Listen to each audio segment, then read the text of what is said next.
السلام عليكم ورحمة الله وبركاته. أعوذ بالله من الشيطان الرجيم. بسم الله الرحمن الرحيم، والصلاة والسلام على سيدنا محمد عليه الصلاة والسلام على آله وصحبه أجمعين. We carry on with Sayyidina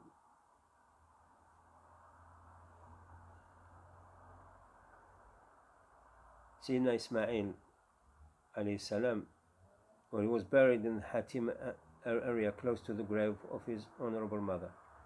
After his demise, and in accordance with his parting advice, his son Qaidar assumed the role of trustee of the Kaaba. In this manner, the Banu Ismail remained as trustees of the Kaaba for quite some time.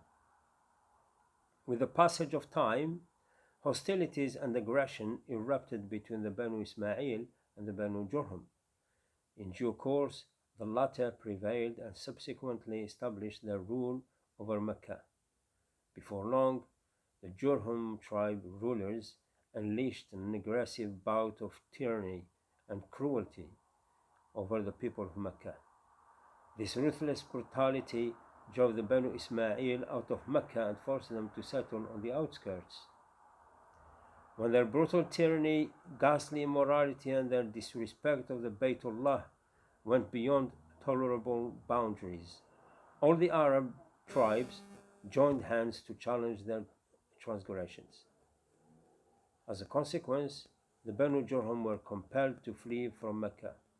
However, as they were departing from Mecca, they secreted a number of relics of the Kaaba into the well of Zamzam, filled sand into it, and brought it level to the ground in such a manner that no sign of the well could be detected. After the evacuation of the Banu Jurhum, the Banu Ismail returned to Mecca and settled down, but not a soul paid any attention to the well of Zamzam. As time went by, not a single trace of the well was left, and it fell into total oblivion. When the rule of Mecca fell onto the shoulders of Abdul Muttalib, and the divine will of Allah subhanahu wa ta'ala decreed that the well which had been totally forgotten should now be disclosed. By means of pious dreams, Abdul Muttalib was directed to dig up the area of the well. Distinguishing markings and distinctive clues pointing out the whereabouts of the well were also revealed to him in the dream. Abdul Muttalib himself says, "I was once asleep in the Hatim area when a person came up to me in a dream and instructed, 'Dig up Barra.' As I inquired, 'What is Barra?' He departed. On the second day, I was sleeping on the same spot when the same man again directed me in my dream, 'Go and dig up Al-Madnuna.'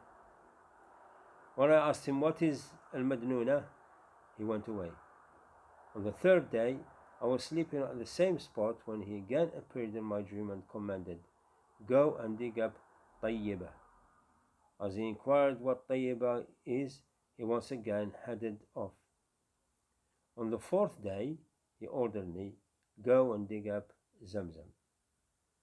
Again I asked, 'What is Zamzam?' Upon this he replied, 'It is a well whose water never runs dry nor decreases in volume, and it provides countless number of pilgrims with drinking water.' He then went on to point out a few distinctive clues precisely indicating where I should dig. The recurring nature of the dream, coupled with the detailed location of the area, convinced Abdul Muttalib that this is a true dream. Abdul Muttalib informed the Quraysh of his dream and informed them of his decision to dig up a certain point of the Haram. The Quraysh opposed him, but he could not be bothered with their resistance.